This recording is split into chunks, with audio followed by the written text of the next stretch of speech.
in helping working class families during the COVID pandemic. We did. I was the chairman of the budget committee. I worked on that. So the folks out there who got that $1,400 check when people were losing their jobs and small businesses were going under, yeah, we did that. The reason that we saw a spike in inflation, which is now going down, was not because of that, because of corporate greed, record-breaking profits on the part of food industry, other corporations charging us off-the-wall prices. I think that had a lot to do with inflation. And that was Vermont Senator Bernie Sanders with me here last weekend, blaming the spike in inflation in the last 4 years on corporate greed and price gouging, and not the approximately $7 trillion in new spending by the Biden-Kamala Harris administration. Now, Vice President Harris says she supports raising taxes on anyone making $400,000 a year or more. That includes small business, while raising the minimum wage to $15 an hour, she says, from the current $7.25. Joining me now with President Trump's plans is Paulson & Company President and founder John Paulson. John, great to have you this morning. Thank you so much for being here. Before we get into President Trump's economic plans, what is your reaction to Bernie Sanders blaming corporate America for 40-year high inflation? Hey, good morning, Marina. I think it's completely wrong. The reason we have inflation is due to uncontrolled federal spending. This year we'll have a fiscal deficit of $1.9 trillion, and we've had cumulative inflation under the Biden administration of over 20%. So inflation, real prices have moved up more than real wages, resulting in a decline of real wages for Americans. Tell me about President Trump's plans. He's been talking about no tax on tips, no tax on Social Security, no tax on overtime. He's talking about tapping into the energy capacity of America. How would you assess President Trump's economic plans and taxes right now? I think it's pretty good. Trump's main plan for taxes is to extend the existing tax law, which has been very, very successful. It's benefited all Americans and made U.S. corporations competitive on a global scale. That he's proposed are designed to benefit the Americans that need help the most. So no tax on tips benefits service workers, no tax on Social Security benefits those that rely on Social Security for their income, and also no tax on overtime represents, working Americans. So the tax policy is designed to preserve the existing benefits and then to provide relief for those that are need the help the most. And what about his proposals on tariffs, John? I know that President Trump told me the last time I sat down with him a couple of weeks ago that he's using tariffs as a threat. But I want to get your take on the criticism from folks like the Wall Street Journal and others that tariffs will ultimately only lead to higher prices for American citizens. Yeah, thank you, Maria. I think there's a theoretical academic theory that free trade works for everyone. And it may in a theoretical standpoint, but in reality, free trade, what's so-called free trade, has been very damaging for American industries. So now we have a $1.2 trillion trade deficit.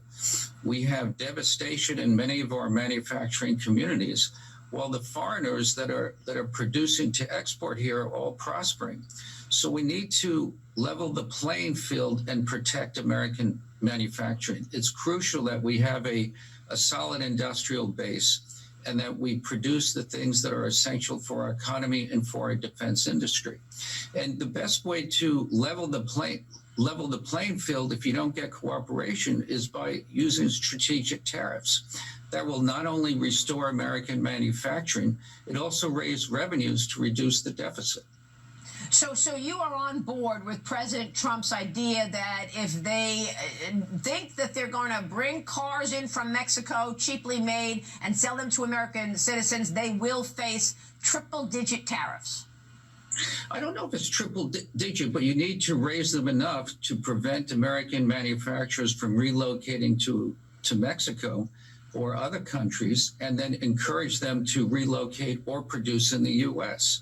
So that can be done through tariffs, and it will have an immediate impact that will be very positive for the auto industry and many other American industries. Walk us through President Trump's ideas that as you expand the base of taxes, you can actually trigger growth. What kind of economic growth is President Trump expecting?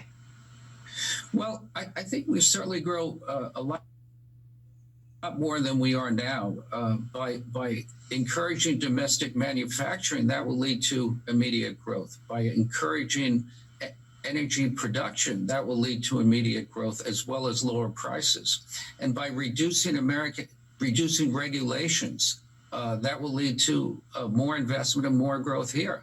So the combination of these three factors will result in a much higher growth for America. John, you've been a businessman and have been a very successful one. You understand in a very sophisticated way how things work. I want you to tell me what your view is of Kamala Harris's economic plans, because you've told me in the past that if Harris wins this race, you're going to be selling all your stock. That's right. So, her plan is more taxes, more tax on capital gain, more tax for corporation, more tax for marginal tax rates. And God forbid if she ever taxes unrealized gains, that would be devastating. And on top of that is more regulation. Regulation under Biden has increased almost more than any other president. Estimates are that it's cost America about $1.4 trillion. And then she wants more government spending, which is what leads to inflation. So I think the combination of her policies will lead to diminished growth and more inflation. When you look at what's happened, these policies have turned many American cities into third world. You have very high crime, high unemployment, unaffordable housing, high inflation, and increased poverty. So that's not the right way to go. Trump's policies, on the other hand, will lead to more growth. He wants to stimulate American manufacturing, stabilize the tax base, increase energy production, cut regulation, and cut government spending. All these are pro-growth policies. John, are you expecting President Trump to appoint you as Treasury Secretary should he win this race? That certainly hasn't been determined yet. There's many good candidates out there. So we'd have to see, once the election's done, he'll look more seriously about cabinet positions. Okay. But I think, the policy will be clear, though. We want to maintain stable taxes. We want to reduce taxes for those that need it the most. We want to reduce government regulation and reduce spending. That will bring the deficit down. That should result in lower inflation, and that should result in lower interest rates. And both those would be beneficial for the economy. Certainly. John, great to have you this morning. We so appreciate your time. Thank you for making this work. We appreciate it. Thank you, Maria. John Paulson is Paulson & Company president and founder. Wilbur.